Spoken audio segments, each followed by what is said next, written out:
Assalamualaikum warahmatullahi wabarakatuh. Perkenalkan, nama saya Andi Nafla Arika Zahira dengan NIM 220305500007 Program Studi Gizi.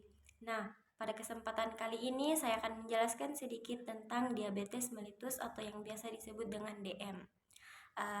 DM adalah suatu penyakit atau gangguan metabolisme kronis dengan penyebab yang beragam, yang ditandai dengan tingginya kadar gula darah disertai dengan gangguan metabolisme karbohidrat, lemak, dan protein sebagai akibat gangguan fungsi insulin. Nah, selanjutnya yaitu berdasarkan penyebabnya. Diabetes dibagi menjadi dua, yaitu diabetes mellitus tipe 1 dan diabetes mellitus tipe 2. Diabetes mellitus tipe 1 disebabkan oleh kegagalan tubuh untuk memproduksi insulin. Diabetes tipe ini dapat berdeteksi ketika seseorang berusia masih muda. Nah, diabetes mellitus tipe 2 disebabkan karena kekurangan insulin, di mana tubuh tidak menghasilkan insulin dalam jumlah yang cukup atau insulin yang dihasilkan tidak dapat bekerja secara memadai. Nah, hal ini menyebabkan tubuh memiliki masalah dalam mengubah karbohidrat menjadi energi, sehingga terjadi peningkatan kadar glukosa dalam darah. Nah, diabetes tipe 2 ini merupakan jenis penyakit yang dapat menyerang orang dari segala usia. Namun mayoritas terjadi pada orang-orang berusia di atas 30 tahun ke atas. Nah, diabetes mellitus gestasional, wanita hamil yang tidak pernah menderita diabetes mellitus sebelumnya tetapi ketika hamil ia memiliki kadar glukosa yang tinggi. Nah, diabetes mellitus gestasional terjadi karena adanya hormon kehamilan yang bekerja berlawanan dengan insulin. Diabetes mellitus gestasional biasanya terjadi pada kehamilan trimester kedua atau ketiga setelah usia kehamilan 3 atau 6 bulan. Dan umumnya menghilang sendirinya setelah proses melahirkan. Nah, adapun gejala dari diabetes mellitus atau DM, nah ada beberapa gejala yang akan dirasakan oleh penderita gejala diabetes mellitus. Tidak cuma gejala diabetes secara umum, gejala diabetes secara spesifik pun seringkali bisa berbeda bagi penderita pria atau wanita. Nah, yang pertama itu ada yang disebut dengan gejala umum.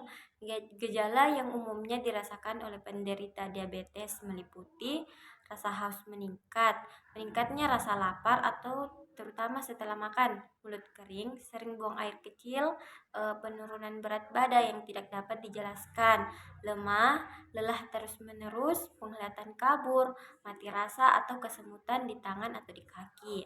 Penyembuhan luka lambat, kering, dan gatal, sering mengalami infeksi saluran kemih. Nah, gejala yang kedua itu gejala pada pria. Selain gejala diabetes yang umum di atas, pria dengan diabetes mungkin mengalami penurunan gairah seks, disfungsi ereksi, dan melemahnya kemampuan otot. Nah, gejala yang ketiga pada wanita. Wanita dengan diabetes juga dapat memiliki gejala seperti infeksi saluran kemih, infeksi jamur pada organ kewanitaan, dan kulit kering dan gatal. Adapun patofisiologi diabetes, hormon insulin juga berfungsi untuk meningkatkan metabolisme glukosa pada jaringan dan sel-sel dalam tubuh. Ketika tubuh membutuhkan energi, maka insulin akan bertugas untuk memecahkan molekul glukosa dan mengubah menjadi energi sehingga tubuh bisa mendapatkan energi. Nah, selain itu, hormon insulin juga bertanggung jawab melakukan konversi glukosa menjadi glikogen untuk disimpan dalam otot dan sel-sel hati. Hal ini akan membuat kadar gula dalam darah berada pada jumlah yang stabil. Pada penderita diabetes mellitus, hormon insulinnya ada di dalam tubuh mengalami abnormalitas. Beberapa penyebabnya antara lain sel-sel tubuh dan jaringan tidak memanfaatkan glukosa dari darah sehingga menghasilkan peningkatan glukosa dalam darah. Kondisi tersebut diperburuk oleh peningkatan produksi glukosa oleh hati, yaitu glycogenesis dan gluconeogenesis yang terjadi secara terus-menerus karena tidak adanya hormon insulin. Selama periode waktu tertentu, kadar glukosa yang tinggi dalam aliran darah dapat menyebabkan komplikasi parah seperti gangguan mata, penyakit kardiovaskular, kerusakan ginjal, dan masalah pada saraf. Nah, Mungkin itu saja yang sempat saya jelaskan. Assalamualaikum warahmatullahi wabarakatuh.